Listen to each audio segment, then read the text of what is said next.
Hello and welcome back to the channel, but just in case you're new here, my name is Mike, and in this video I'm going to quickly say again, thank you all so much from the bottom of my heart for 300 motherfucking subscribers. We're over that now, and again, it may not be a big deal in the grand scheme of YouTube land, but to me, as an everyday average Joe, super fresh. It means the world to me. So for that, I decided to do a Q&A, which, by the way, the response that I got blew me away, and I never thought I was going to get this many questions, especially questions that were so damn good and really thought-provoking. So here we are. Here's the answer portion, and we're going to get into that right now. So let's slice right into it. All right, so let's get right into this Q&A, shall we? The first question we have is from Horror Things and More, my good friend Luigi, and he asked, Ash versus Leatherface, who would win? Pamela Voorhees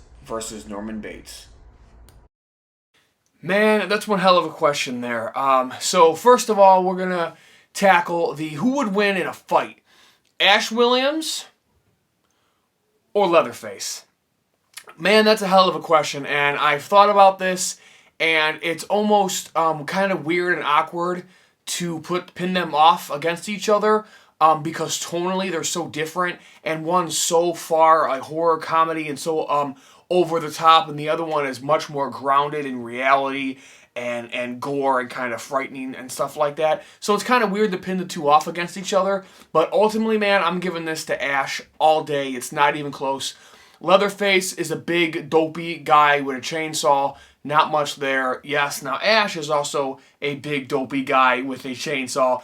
But Ash is also a badass, and he has taken down some seriously wicked creatures, deadites, and demons that would eat Leatherface for breakfast in about 3 seconds. So simply based on that, I think Ash has taken bigger and badder. He could certainly take Leatherface. So there's that one.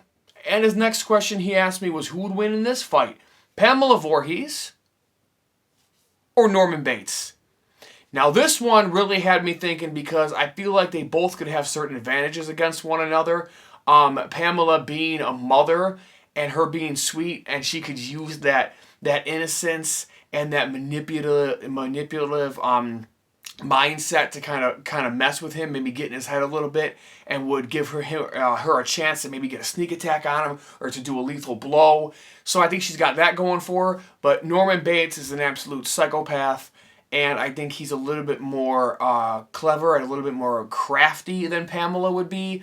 So I guess it depends on, like, are you putting him in the middle of the woods and just have at it, like Mortal Kombat fight? Like, I mean, I don't know what the parameters are, but just all in all, you put them in a ring together. I'm gonna go with, I want to say Pamela because, come on, it's Pamela Voorhees, man. Jason all day. But I'm going to go with Norman on this one. I think he's just a little bit more gruesome, and I think he, in a straight-up fight, I'm going to give the edge to Mr. Bates on that one. Thank you, man, for the questions. Those were super fun. And the next question comes in from Everything Horror. And he asked, if you could buy anything horror-related with no price limit, what would it be? Man, that's a hell of a question right there. This one really had me thinking because, honestly, man, I mean, obviously I'm a huge collector, as anyone that watches the channel knows. And there is so much stuff. I mean, no price limit. Man, there is so much stuff I would want. I mean, to be honest with you, there's an auction going on right now on propstore.com that they have holy grail pieces like Screen Used Jason mask, Screen Used Jason machete, reverse bear trap from Saw. They have some holy grail pieces up right now as we speak that are way out of my price range. So I kind of would want to pick one of them. But if we used to ask anything, man, I mean I would want something Screen Used, of course, something Screen Used. I mean the Freddys, the Jasons, the Chuckies, the Tremors, the Jeepers Creepers, the Gremlins, the Critters, all the things that I love. But ultimately, I think I would go with, I want a Screen-Used Hannibal mask from the TV series. Now, I would either want Will Grahams from the TV show, or I would want Hannibal's, the Mads Mikkelsen portrayal of Hannibal in the TV series. Now, I believe Brian Fuller is in possession of the Will Graham mask, and I think there was only one, so that ain't going to happen. So I'm going to go with a Hannibal TV series mask. I want it. I need it. Please, whoever it is, whoever has it, watch this video and send it to me, because then I'll love you forever. Please? Please? Please. And the next question comes in from my friend James from Wanna Play. And he asked, congrats, you actually hit 300. Yeah, I know, right, brother? I didn't think I was ever going to get there. I got a few questions. What are some movies that legitimately terrify you other than Atrium? And since we all know your luck is non-existent, that's for sure, what would you say is the most unlucky thing / worst time ever getting screwed over you've experienced? All right, man. So, to answer the first part of this, a movie that legitimately terrifies me, aside from that Atrium, if you don't know what that is, go ahead and look it up. It's supposedly like a possessed, I think it's like a possessed short film or something about the devil, and people that have watched it have died or had horrible things happen to them. And it's kind of like almost like The Ring, but in real life. But I think it was debunked. I'm not sure. Either way, it's creepy as all hell. The cover art alone, no. I'm all set. I don't need to watch that. To be honest with you, man, there's really no movie that terrifies me. I'm not afraid of film. I've never been afraid of film. Jump scares don't even really get me. I'm just not scared of shit as far as film goes. Aside from, I have shared a story on the channel before about The Exorcist scared me when I was a kid. And I called my mom on the phone and I was crying and I'm like, you need to come home. That movie scared the shit out of me when I was a kid. But other than that, man, I'm really not afraid of any film. Although, there is a scene in a movie that legitimately is creepy as all hell. Creepy. And I'm positive it is the sole reason why I have such bad feelings toward owls. And that's this.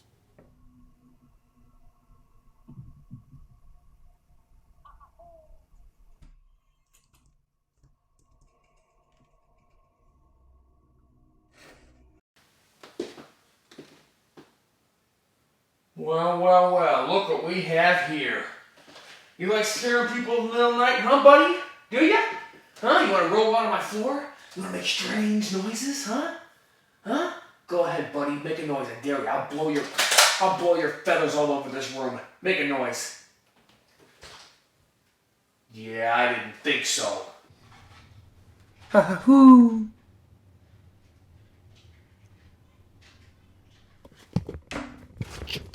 And your second question, you asked me, what is, because you know how my luck is, and it is pretty non-existent. What do they say? If it wasn't for bad luck, I wouldn't have any luck at all. That's me. I have copious amounts of stories of going to either horror conventions or concerts or wrestling shows, and somehow I just get screwed out of it, or I get screwed out of my seat, or I get screwed out of whatever, and I bought my ticket. Just stupid things seem to happen to me, and I'm not quite sure why. I just have this phenomenal luck to just get screwed over. So, and I know you had asked me about this before, about when I attempted to meet Robert Englund for the first time and how I got screwed out of it. So, I'll make this quick. I was newer to have my driver's license, so this is years and years ago. And I drove 2.5 hours to some movie theater, Hollywood Palms or something like that, because they were showing A Nightmare on Elm Street on the big screen, and you got to meet Robert Englund beforehand and get an autograph, and you get to meet him and do a meet and greet and all this fun stuff before the movie starts. I bought my ticket 6 months in advance. 6 months. Waited and drove 2.5 hours down the highways and shit. I never drove anything like that before. I grew up in a small town, and I was like kind of nervous driving there, but I was like, man, it's so worth it. It's Robert Englund. And I had my NECA shadow box display, this one right here. I had that with me because I wanted Robert Englund to sign the side of it, like a silver Sharpie or something. So I drove 2.5 hours there, had my ticket 6 months in advance. 6 months! I get there, I walk in, I walk right up to the lady. I can see Robert Englund in the far. And there's a huge line. Everyone's talking with him. He's signing autographs. And I'm like, man, I'm so hyped. I got my I got my NECA shadow box. I got it in a baggie, man. I'm like a little kid. I'm wearing a Freddy sweater, man. I'm like, oh, man, this is so cool. I get up to the counter, and she takes my ticket. She goes, enjoy the movie. And I'm like, oh, where do I line up to meet Robert? She goes, oh, we cut the line off. There's already too many people. We're not accepting any more people. Excuse me?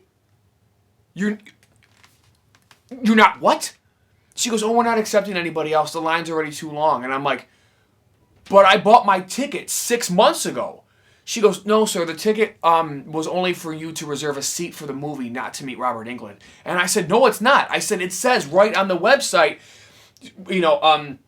watch A Nightmare on Elm Street on the big screen, blah, blah, blah, blah, blah, and meet Robert Englund. She goes, oh, well, turnout was low in the beginning, so we opened the autograph line to the general public, and now it's at capacity.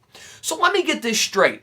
I bought my ticket 6 months in advance, drove 2.5 hours to come meet Robert Englund, to be told no, but the fucking goddamn fucking Sam Sample shows up to go see fucking, I don't know, Fast and Furious 27, and he goes, oh, who's this guy? Oh, he plays Freddy Krueger, babe, let's go meet Freddy Krueger. That was bullshit. I was so mad. And then here's the icing on the cake. And then they try to tell me, because I was like, not like screaming and bitching, but I was like, this is unacceptable. I'm like, I bought my ticket. This is bullshit. They say, I'll tell you what we can do, sir. We'll give you free movie tickets for a free movie. I'm like, ma'am, with all due respect, I live 2.5 hours away. I'm not gonna drive out here to come see a movie ever. I'm here to meet Robert Englund. I can see him. Just let me go. Come on. Told me no. And like a little kid, I dropped my head. I picked up my bag with my shadow box. I turned around, and I walked out. And that was it. That was it. Nothing. Waste of a trip. Waste of time. And it sucked. It sucked ass. So there you go, bro. Thank you so much for the question. Hope you enjoyed the story. And this next question comes from Dandy1981, which, by the way, he has an awesome channel here on YouTube, and I've been meaning to shout him out. He's a super, super cool guy, and him and I have been talking back and forth about collectibles because we have some very similar interests in terms of collectibles like King Kong figures and Gremlins and stuff like that. I'm going to put a link in the description down below for his channel. Please go check him out. He's a super, super cool guy, and I appreciate all of his support. I'm a subscriber to his channel as well. And here is his question.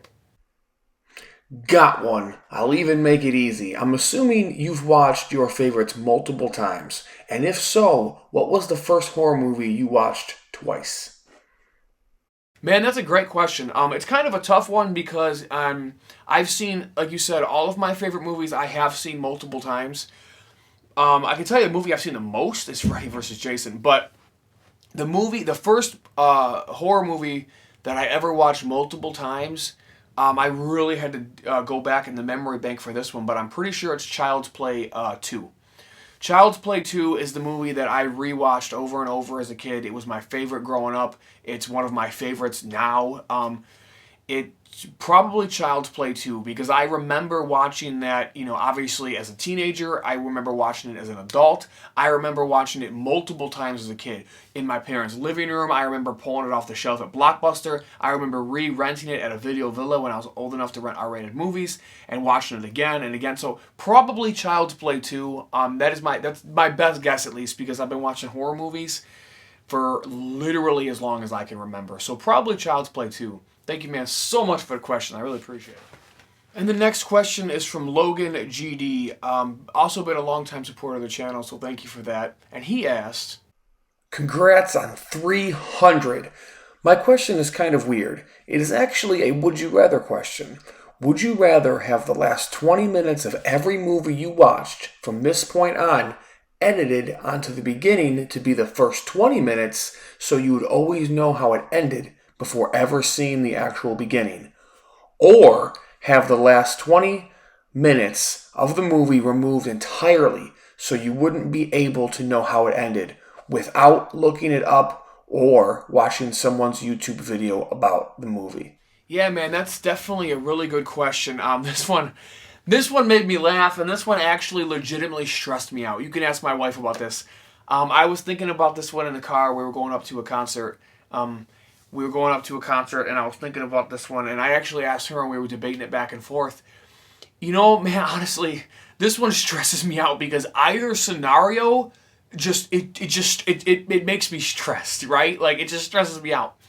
But ultimately, I would have to go with the last 20 minutes being edited to the beginning of the movie, and then it would be spoiled, and then finish out the film. Now, granted, that would suck ass. Certain movies like A Quiet Place or something with big twist endings like The Omen, stuff like that, or the Saw movies, oh my god, could you imagine seeing the end and then watching it in like almost reverse and be like, what the, oh my god. It would ruin some of the best movies and some of the best franchises and some of the best twists in cinema history. But to never know the ending of the movie would literally drive me almost to insanity, to the point where I would probably just roll over and just die. So, dude, definitely a funny question, and I had a lot of fun thinking about it and debating it in my head and talking to other people about it. Definitely a fun one, but for sure I'm going with the move the end to the beginning, because not knowing it would absolutely kill me. So thank you, man, for the question. And the next one is from Kevin Crane, a new subscriber to the channel. So, hey, man, thank you so much, and much love to you, man. Thank you for that. And, hey, there's no such thing as a dumb question. No, not here. Here's his question. I'm a new subscriber, and I have a dumb question. No, bro, not at all. Not a dumb question at all. I'm doing my living room in a horror theme, and I'd like to make a full-size replica of Isaac from Children of the Corn to stand in front of my COC posters. Any ideas of how I could do it? Thanks, an awesome channel. Yeah, man, so Isaac from Children of the Corn, that's really cool, man. Yeah, I would say your best bet when you're trying to do life-size anything would be a mannequin. I would go online and try to find a teenager or children's sized mannequin, and that is probably the best way to do it, and then match his wardrobe and kind of dress him from there.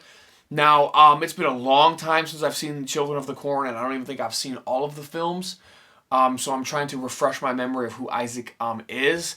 But it's going to be hard if he doesn't wear a mask or anything, because to get his actual face, that could be tough. Then you might have to start messing with paint and different color eyes and stuff to try to get his likeness, or if he, stuff like that. But I know for the body structure and the clothing, man, your best bet is to go with a mannequin. That's what I've done for all my stuff. As you can see on my left and my right, my screen used Hannibal outfit, I decided to put on a headless mannequin. And my Freddy Krueger over here is a retail store mannequin that I dressed up as Freddy. And you just put the clothing over him, and then, of course, get the steel base to go underneath. And that'll hold him tight. So hopefully that helps you. Definitely go for a mannequin. A mannequin? What the fuck is a mannequin? Definitely try to get a mannequin, match his clothing, and go from there. Please let me know if that little tip was helpful. And if you want any more advice on that, please reach out to me on this or on Instagram, and I will personally do research into that character and his wardrobe, and I will find more ideas for you. So hopefully that helped you. Thanks, man, for subscribing. Thank you so much for your question. Next question we have here is from Beast, a good friend of mine, and she asked, congrats, no clue what to ask. What's like your favorite NECA figure? Yeah, I appreciate you asking the question, Beats, because I know you were like, I don't know, I talked to this guy, I don't know what to ask. But I appreciate you coming up with something anyway for the sake of the channel and for the sake of the content. So, thank you for that. My favorite NECA figure, I'm going to assume you mean NECA figure that I actually own. And that's a tough one here as I look around. I mean, I have some great ones. The Victor Crowley I love, but I think he needed to be a little bit thicker. I think he's a little bit too scrawny. I love the Ken Krasinger Jason. I love all the King Kongs above my head. But my favorite NECA figure, honestly, is probably that retro cloth Wes Craven's New Nightmare Freddy figure that I just reviewed on the channel not long ago. That figure just blew me away in the detail and the clothing, the way it was made, how he looked, how he displays. even the box art from Cavity Colors, I loved that figure so much. And I even think I said it in my review how much I loved it. That figure is just so dope. I love that one. So as of right now, because sometimes I kind of change, but as of right now, I'm definitely going to go with the new Nightmare Freddy retro cloth from NECA. Yeah, definitely that one. Thanks for your question, Beast. The next one we got up is from a longtime supporter as well, and Christopher Fawcett. I hope I'm saying that right. He also has a YouTube channel, and I'm going to link it down in the description below. And he asked, my question is, what's your favorite horror comedy, and what's your favorite killer doll movie other than Chucky? So for the first part of your question, bro, what is my favorite horror comedy? Now, initially, I kind of have two answers for this, but my favorite horror comedy is going to be, because Child's Play has comedy elements to it, especially with Bride and Seed. But I want to say Tremors, but Tremors is not always classified as horror, although it is, let's be honest. So without blurring the lines too much, I'm going to say Leprechaun. Leprechaun is my favorite horror comedy. I am an absolute diehard Leprechaun fan. I cannot speak highly enough about Leprechaun. If you know the channel, if you've seen my horror room tours, you know how much I love the Leprechaun. And I got to get it touched up, so bear with me here. I've been talking about this in a lot of videos, but I don't think I've ever showed you guys. I have a Leprechaun tattoo on my calf right there. On the side of my calf. So I actually do have Leprechaun tattooed on my skin. Now, granted, it needs to be touched up because it's kind of old. So don't pause it and zoom in and critique it, please. Please don't do that. But definitely Leprechaun. And for your second question, you want to know, what is my favorite killer doll movie aside from Child's Play? That would have been too easy. Good question, man. Honestly, I thought about this one some more. And I didn't want to pick a movie that had killer dolls in it, but they weren't the main focus. You know what I mean? Like Krampus's Minions or Krampus's Killer Toys. You know, they're not the main focus. So I didn't want to pick anything like that. And you know what, man? It's Trilogy of Terror. Trilogy of Terror is the first horror movie I ever watched. It's old. It came out in the I think in the 70s. I think it's an old movie, but it is revolved around a killer doll. And I actually have an awesome prop replica from it, if you've seen my horror room tour. I love Trilogy of Terror. It's what started all of this for me. All of this, my obsession, my collection. It started all of it. All of it started because Trilogy of Terror. So that's going to be my pick for that one for sure, aside from Child's Play, of course. Thanks for the question, man. Appreciate it. And this question comes to us from Luna Moth, another longtime supporter of the channel. So thank you so much. I know you've been around. I see you all the time. So thank you so much. And you always come around when I hit a new thing, and you always come around and congratulate me. So that is super cool, and I really appreciate that. And here is the question. Congrats on hitting your goal of 300. Thanks, brother. And here's to the next 300. Man, I hope so. What's your favorite horror comedy? Yeah, man. Hey, thank you so much, by the way, for the congratulations. It does mean a lot to me, you guys. It does. Don't ever feel like it's just goes unnoticed. It really does mean a lot to me that you guys congratulate me on that stuff. And I wouldn't be here if it wasn't for all of you guys, so thank you for that. Yeah, my favorite horror comedy, I answered this in another question, and I said Leprechaun, so I'm going to change it up this time, and I am indeed going to say Tremors. I don't care which one you pick, just pick one. Tremors, I love Tremors. I've spoken a lot about Tremors on the channel, and it's been some of my favorite movies ever, and Burt Gummer being one of my favorite characters in all of movie history, like period, and how it reminds me of my dad and how I got some emotional ties there. So, yeah, definitely Tremors. I'm going to go with Tremors. If you haven't seen Tremors, go watch Tremors. It's absolutely amazing. So I'm going to go with that one because I've already picked Leprechaun, so I'm going to go with Tremors for this pick. Thanks for the question, bro. This question is coming in from Horror Movie Productions. If you have seen it, what are your thoughts on One Flew Over the Cuckoo's Nest? Yeah, man, honestly, I mean, I've seen it, but it's been so long. I mean, I'm talking like, I don't know, like middle school, early high school-ish. Like, it's been so long, bro, since I've seen it. that I honestly can't give you a real in-depth answer on it. I know I've seen it, and I know I liked it. I could tell you Brad Dourif, hell yeah. Did I like the movie? Hell yeah. But I don't remember much about it.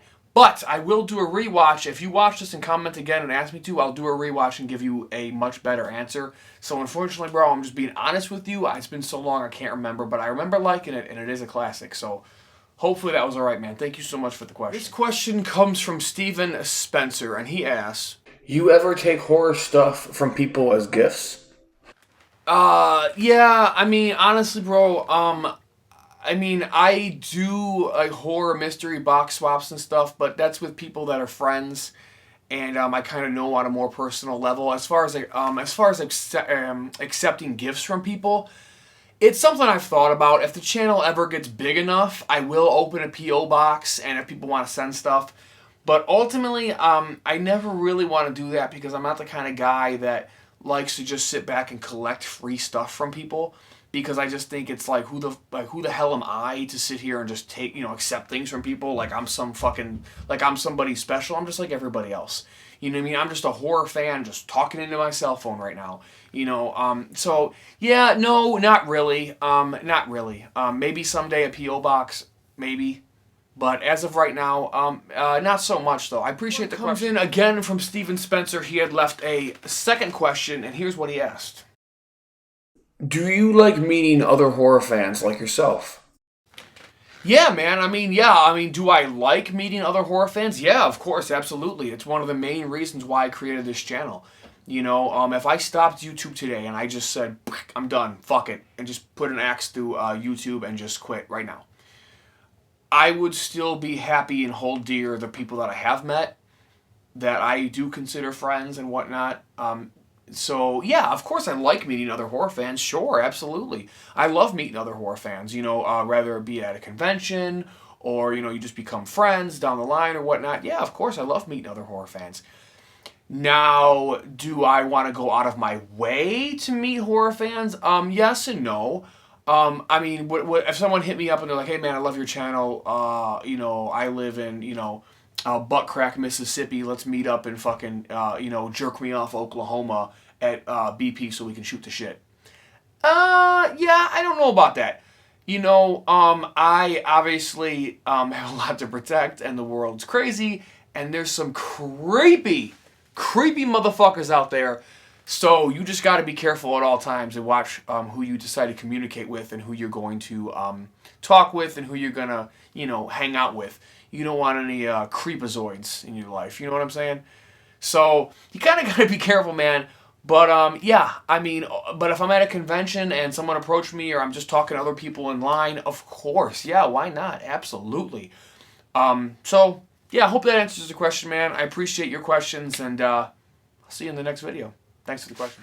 This question comes rolling in from a good friend of mine, Downhill, and he asked, my question is, I heard you have a sexy friend named Downhill. What's he like? But for real, my question is, what gave you the idea to start a YouTube channel? Much love, keep up the great work. Well, I will say, woo, now it's getting hot in here. See, now Downhill's here. Now everything's getting hot and bothered. You know what I'm saying?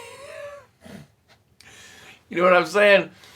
Brother, what gave me the idea to start a horror YouTube channel? Honestly, this could be a 20-minute response. I'm going to try to condense this down. Honestly, my passion for horror. My passion for horror movies, and some of you guys know the other, someone else that does YouTube. I can't think of his name. He's really popular, though, and his whole thing is, I started this channel because I was driving people around me crazy because I talk movies way too much. Sean Chandler, I think it is. I'm not trying to bite his thing, but that also was a big reason why I started my channel. I love horror so much, and I can talk horror all day, every day, 24/7. Like, you can call me every day and talk about the same movie or the same franchise, and I will talk to you like we didn't just talk about it the day before. So I really kind of was driving my brother and my wife and my parents or my friends, whoever I could talk to, I was driving them crazy with it. So I was like, you know what? I'm going to go out there and I'm going to try to reach other like-minded people that have the same passions as me so we can all geek out together. And that's really what it was. I wanted to I wanted to be more versed in the world of horror. I wanted to give more to the horror community than just being a fan and a consumer. I wanted to be able to create content, and whether people like it or they don't, or it's mediocre or it's great, and whatever this channel could become, if I just die at 300 or I make it up to 1,000, 5,000, I don't know what the future holds, but I wanted to give to the horror community and meet more people in the horror community because I just clearly love this stuff so much, and it's my biggest passion in life as far as hobbies and stuff go. It's my biggest passion, and I wanted to share it with other people that love the same shit I do. In a nutshell, that's what it is. So thank you so much, bro, for the question. And I miss you, by the way. We need to get back on and rock some shit. All right, everybody, that was the questions to the Q&A for the 300 subscriber celebration. I really hope you all enjoyed it. If you have any more questions, you all know I'm good for it. I'll answer them down in the comments below. Or you can follow me on Instagram right there if you want to have a more private conversation, more personal look at my life of horror, if you want to request videos, anything like that. It's a great place to go. Also, before you check out of this video, if you would be so kind and you want some other like-minded individuals to talk to about movie trailers or maybe your collection or how you want to display certain things or anything horror related, we got a great place for you to go because we launched our own closed Facebook horror community group, and if you are interested in joining, all you have to do is go to Facebook and simply type in, "This is our design, HC." My wife or myself will accept you right away, and you can start talking some bloody good shit. So, with all that being said, I hope you guys enjoyed this. Thank you all so very much. This is my design.